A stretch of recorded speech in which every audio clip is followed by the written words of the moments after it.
So this is the road to Stam's Mountain here. Screw you, trees! And screw you, paint job too, probably, but hey, fun times. Anyway, I don't recommend this road for low clearance vehicles, obviously. Or really nice ones, really nice paint jobs.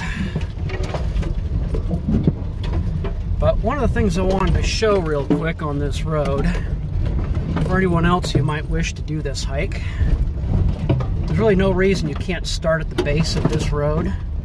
You know, like here. There we go. One thing I would say though is when you do this hike is make sure when you stop that you don't have trees underneath the chassis of your car. Just because that's a good way to start a forest fire and start your car on fire too. So, well, I think this is a good example of Stam's Mountain cross country. I'm gonna move through this stand. I'm gonna see if I can't do so without losing a hiking pole or figuring out where the hell is I'm going. We're gonna go through some very dense underbrush here. You get a lot of these, then you get into an open spot, and it's not too bad. But I'm trying to retrace my steps here, go through the exact same spots that I went through last time, but made it through. Yeehaw. Kind of thought about bringing a selfie stick, but one more thing to drag around that I didn't really want to do. So it looks like I went through this way.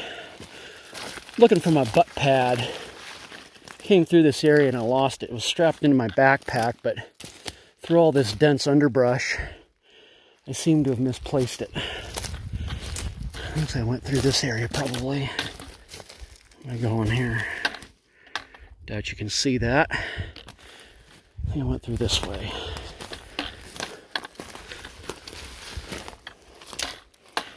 I am soaked with sweat today. Yeah, I went through this way. Just trying to straight line navigate, I think.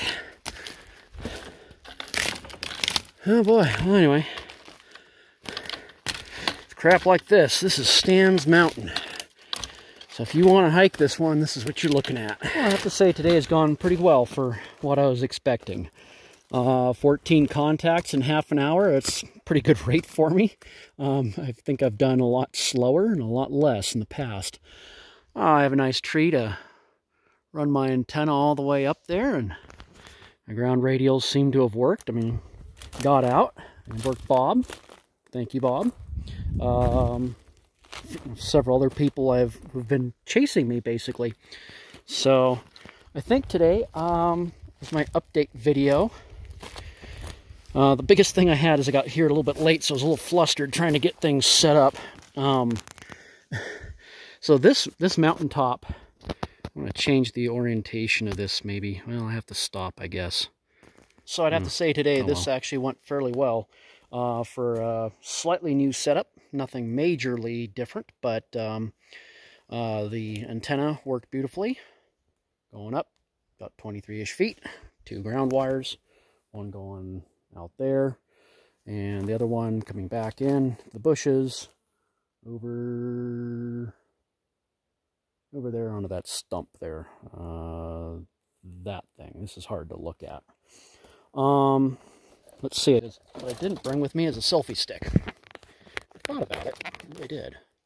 But, you know, it's one of those things. This is one of those hikes where you really don't want to get stuff lost because there's a lot of underbrush. I'll probably paste that into the previous video I made on the way up. The big thing I've changed is I'm no longer running the KX3 on AA batteries. I'm running it on this little lithium polymer battery pack. I could probably run 2 or 3 hours on this thing, and I have a spare. I could probably be up here all day. This is probably what I'll end up using for field day.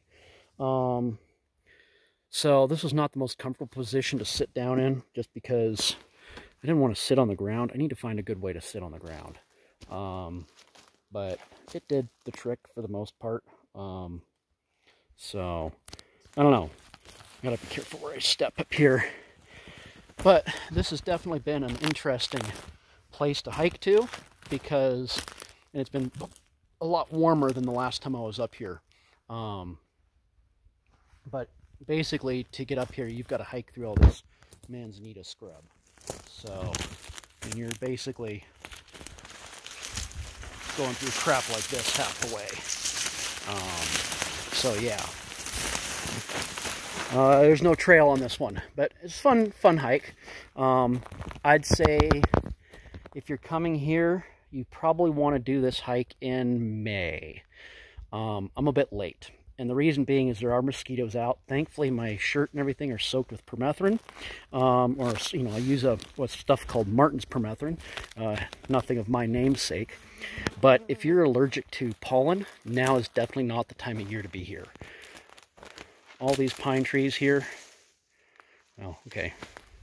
Thought I had a good one there that was shaking in a whole bunch of, oh yeah. All pollen coming off this bugger.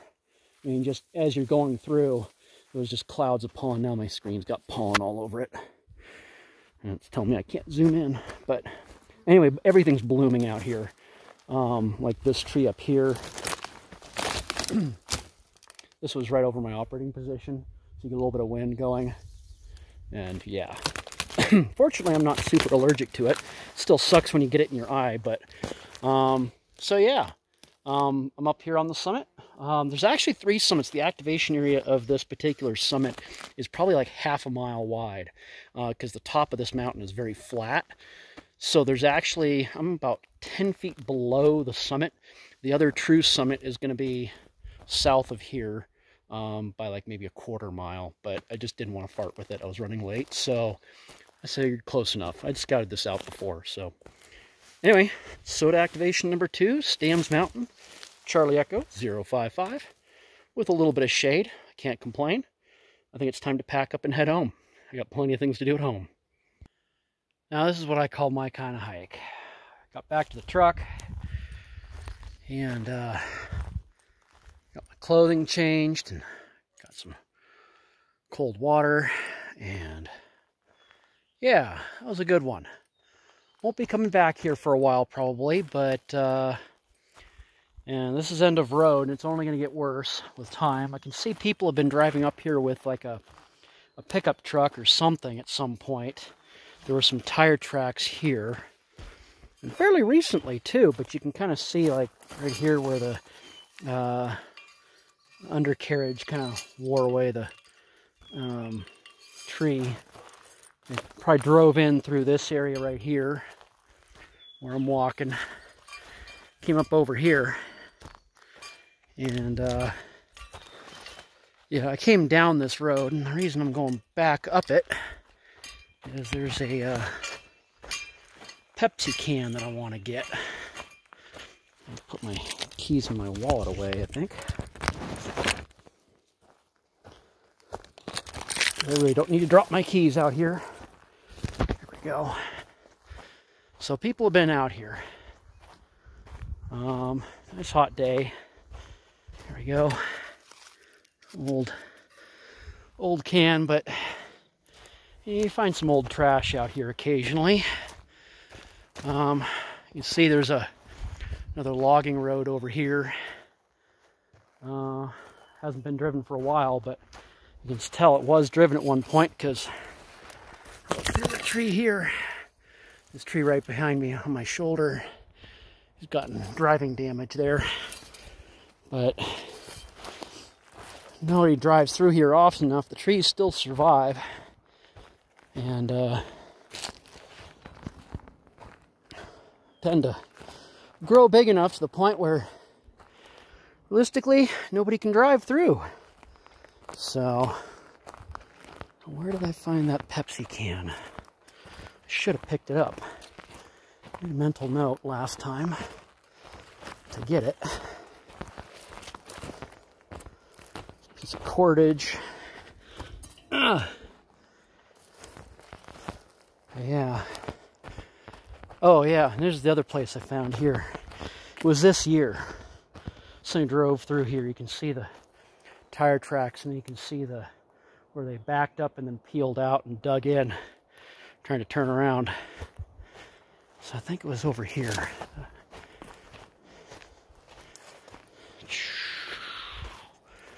Somewhere around here. I'm not going back up the mountain. Oh, there it is. Pepsi can. Unopened. Old style. So this was from before when the changed all the mouths in the pop cans to the wide mouth. Remember they did that, what, in the 90s? So this thing's probably been around for a while. It also says Oregon 5 cent, California, so there's no other markings on there for other states. So probably dates it roughly. A Pepsi can. It says for best date on there, but I don't know. Anyway. Beautiful day. No real views out here. You can see Diamond Peak from a few spots, but you know, nothing major. And or you know, no super spectacular views. But I think it's time to head home.